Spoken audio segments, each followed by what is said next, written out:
happened in October 2019. My friends and I were in the military at the time, stationed in Colorado. We heard about this haunted road called Riverdale Road from one of our friends that was originally from Colorado.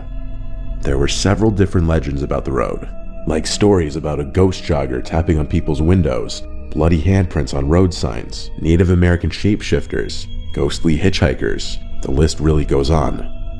The legend that matters for this story, however, is that of a phantom Camaro. The legend goes that a guy crashed on the road back in like the 60s or 70s as he was going too fast down the road, which has a lot of twists and turns on it, and now he haunts the road trying to race people to their death. Anyway, my friend said he'd been there several times, but nothing ever happened. With it being October and all, the rest of my friends and I really wanted to go so that we could maybe experience something spooky. So we all went super late on a Sunday night, like 1 in the morning, so it was technically Monday morning, I guess. Anyway, there were 5 of us, to include myself, all in one car. My friend, who was a Colorado native, said he went to high school with a guy who died on the road, and the guy had to cross somewhere along the road. So since a couple of the guys had to pee anyway, we all pulled over where the cross was so that they could go off to pee somewhere while the rest of us looked at the cross. It was extremely dark outside and completely quiet aside from our footsteps in the grass and the words we exchanged. We were only standing outside for a couple minutes tops, before literally out of nowhere, this car races around the bend of the road and drives past us. One of my friends made a joke, "Oh, it must be the Camaro." We all laughed, but as the car completely passed us, we saw that the taillights were indeed that of a Camaro. At that moment, all of us scrambled back into the car, and by the time we were all inside and beginning to drive away, the Camaro was right behind us, following us. Car that turned around.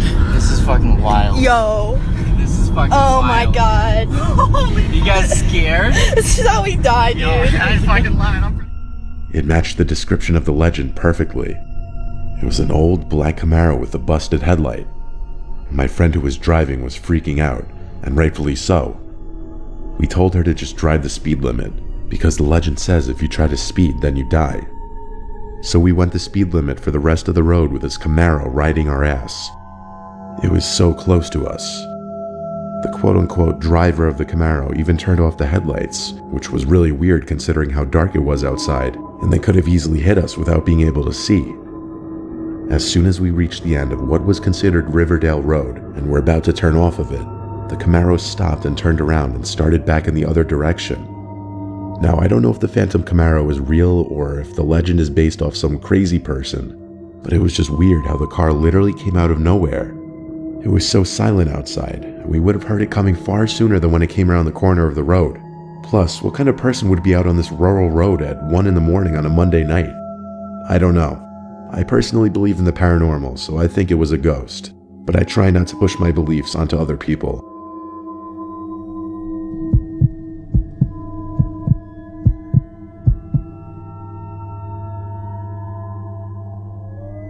My name is Ben. This happened back in 2007 up in the high desert in California. Around this time, Highway 138 was under long-term construction. I lived in a town called Felon, where everything was spread so far apart it would take 15 to 20 minutes just to get to the nearest gas station or food joint. I went to high school up there and was a senior with a longtime girlfriend. She lived in Wrightwood, which was a long drive from my house that meant crossing 2 highways. My mother would work long, tiring shifts and would sleep when she got home, so asking her was out. Instead, I would hitch a ride on my girlfriend's bus to her house after school, usually on Fridays since no school the next day. Getting home was the issue though, as it was 15 miles between our houses and I would be walking. I had done the walk so many times I learned secret pathways down the mountain through the desert that would cut my walk by an hour, though it usually meant being in the middle of nowhere.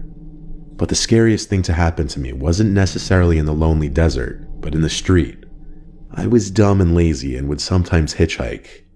I usually got picked up by parents of schoolmates who recognized me or something, but not often. One day I was walking. It was around 6 p.m. I believe, as the sun was fading, and a man named Charlie pulled up in a big red van. He asked if I wanted a ride, and I said sure. As soon as I got in, something was wrong. He was twitchy and looked abnormally thin. His cheeks were sucked in and looked exhausted but wired. He stared at me for what felt like a long time, and by the time I realized I was uncomfortable, the van was already moving down Highway 2. He talked a lot, mentioning that he had a friend named Carlos. He talked about Carlos a lot, and asked questions I couldn't possibly answer, like if I knew him, or if I liked his house and if he treats me well. I told him I don't know a Carlos. I realized at this point he wasn't taking me to Highway 138. Normally when someone picks me up, they go down Highway 2 to Highway 138. It was literally the only route you could take without going through the desert. When I asked about it, he told me too many cars are held up because of the construction and he knew a quicker route through the desert. He actually pulled through the route I usually took on foot, and my heart sank. I was about to end up alone in the desert with him. He continued to talk about Carlos as I searched for something to hold on to. I found a small screwdriver in his passenger door compartment and tucked it in my hand. He mentioned that I should meet Carlos, and that he could get me a lot of money. I assured him I wasn't interested, but it was like he didn't hear me. He told me he was going to take me to meet him. Again, I told him I was fine and I was in high school and didn't need to make money. I looked outside and realized I knew the area. There were a few houses in this part of the desert, just randomly thrown here and there. I'd walked past them before. He veered down one that was further away on its own. I knew he was going to take me there no matter what I said. He drove right through the open gate and parked. I heard endless howling of dogs as he pulled up and told me to get out to meet Carlos. I was scared, and I could hear my breathing getting louder. I considered attacking him then, but I panicked. He got out, and I saw the full form that was Charlie. He was tall, at least 6'3", and definitely was tripping on something. He wobbled like a child trying to stand. He went around and opened my door, then started to yell. The house was a 2-story house, built well. For a desert house, it was clean and crisp, not the scary, rundown places you'd imagine. An average height guy came out. He was older, maybe in his 60s. He had white facial hair and a shaved head. He looked at me and didn't look away as he told Charlie to go inside, and he did. Carlos asked me what I wanted, and I said to go home, that he was giving me a ride. He stared at me and pointed to the gate and said to leave, and I did. I walked to the gate, and as soon as I felt safe, I ran. I didn't stop. As soon as I could, I called the police on my prepaid Nokia and told them everything. I still walked home and sat on my bed.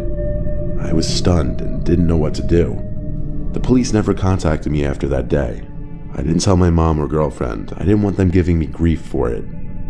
After all of it, I still took the bus to see her, but I made sure I had a secure ride home after, or at least learn the public bus schedules. And I never hitchhiked again, but I still remember how hard my heart was beating, and how scared I was of what could have happened.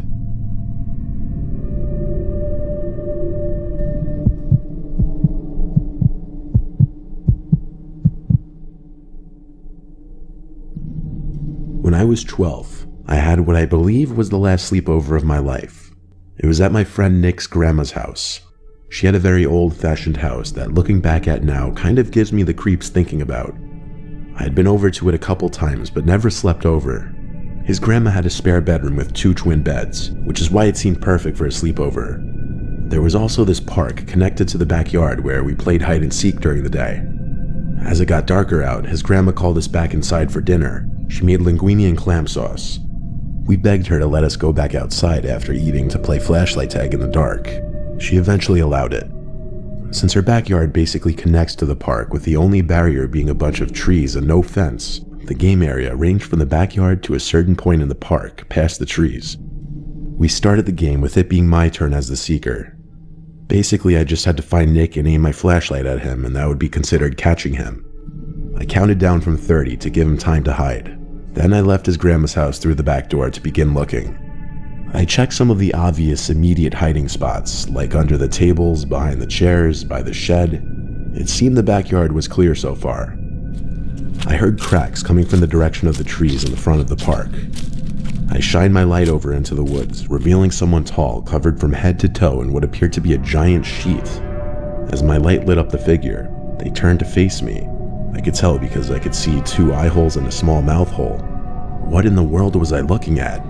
I called out Nick's name, asking if that was him, though I didn't have any idea where he could have gotten that sheet all of a sudden. I didn't have too much time to wonder about that though, because Nick came out of the trees yelling at me to run inside the house. Whoever was under that sheet wasn't Nick. We rushed to tell his grandma, whose response was to lock all the doors. She comforted us, telling us we're safe inside. However, later that night, when the two of us were in the spare bedroom downstairs, both in our respective beds, laying awake at like midnight just talking, we heard a couple thumps coming from upstairs. We looked at each other and wondered if that could be his grandma, whose bedroom was upstairs after all. We figured that's what it probably was, forgot about it, and eventually fell asleep. The next morning, Nick's grandma knocked on the guest bedroom door and came in. It was like 8 in the morning, and she was asking us which of us opened the window in the other spare bedroom upstairs and let all the cold air in. We said neither of us, but she didn't believe us. So she had us follow her up to the bedroom. She seemed quite angry. She pointed at the wide open window. Still, we said neither of us did it.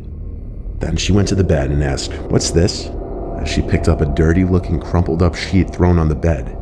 She smelt it and was taken aback by its apparently horrible smell. I said, "Wait," and asked her to lay the sheet flat on the bed. She did so, and that's when I saw the 3 holes in the sheet, the eye holes and the mouth hole. That's when Nick and I knew and told her about the person in the trees under the sheet. She immediately had us leave the house with her to go next door, where she called the police. When the police showed up, 2 of them searched the house while my grandma stayed out front with a 3rd police officer. There was nobody found inside the house, but the method of entry was very easy to figure out. Whoever it was jumped off a railing in the backyard onto the awning, where they were able to easily open the window and climb in. Nothing appeared to be stolen or broken. Thank God I didn't have to stay there another night, nor did Nick. In fact, his parents had his grandma stay with them for a few days just in case. I think the scariest part would be worrying that whoever it was never left the house, and that the police might have overlooked their hiding spot.